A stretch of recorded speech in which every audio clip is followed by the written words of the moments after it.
একসঙ্গে নিতে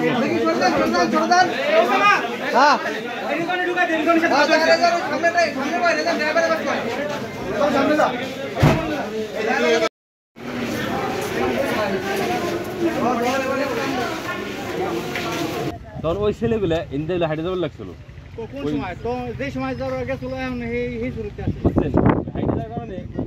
শুরুতে কারণে পাপিতে যাওয়ার তার উত্তর পর নাই ষোলোতে বসছে পাইছে গেছে আরেকটা ছিল টানে ও হলো ধরবে গেছিল হ্যাঁ ও ধরতে পারে নাই পরে ও আবার নাইমে ওই সাইডে তৈরি গেছে বলে ধরার জন্য এই টাইনে ডুবের রাত উঠাইলো ডাঙ্গা এই পর্যন্ত আমি দেখছি ছিল বোধহয় 6 জন 6 জনের ভিতরে 2 জন চলে গেছে। আমরা একটা ছাত্র মানে ফোন করছে এরকম যে আমাদের দুজন ছাত্র পানিতে পাওয়া যাচ্ছে না আর ঘটনা হয়েছে সেই রেদোয়া হাসপাতালে জানার পর আমার সাথে সাথে চিকিৎসকরা এরপরে এখানে আসে আমরা অটো নিয়ে চলে আসি এসে আস্তে আস্তে রাস্তায় জানতে পারে যে মারা গেছে।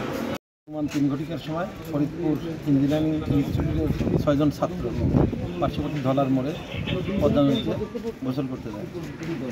তারা যখন পদ্মা নদীতে নেমে গোসল করে গোসল শেষে 4 জন তীরে ভেড়ে চলে আসে তারা 4 জন বাট 2 জন তারা তীরে উঠতে সমর্থ হয় না। তখন ওই 4 জন ট্রিপল লাইনে সংবাদ দেয় যে তাদের 2 জন সহপাঠীকে তারা খুঁজে পাচ্ছে না। এই সংবাদের ভিত্তিতে দ্রুত কোতোয়ালি থানা পুলিশ এবং ফায়ার সার্ভিসের কর্মীরা ঘটনাস্থলে উপস্থিত হয়ে তাদের উদ্ধার কার্যক্রম করে এবং কিছুক্ষণ পরে অনুমান আধা ঘন্টা পরে তাদের 2 জনকে নদী থেকে উদ্ধার করে দ্রুত পার্শ্ববর্তী রেজন মোল্লা প্রাইভেট হাসপাতালে নিয়ে আসে। হাসপাতালে নিয়ে আসলে পরীক্ষা নিরীক্ষা করে ডাক্তার তাদেরকে মৃত ঘোষণা করে। তাদের লাশ এখন বর্তমানে রেজন মোল্লা হাসপাতালে আছে।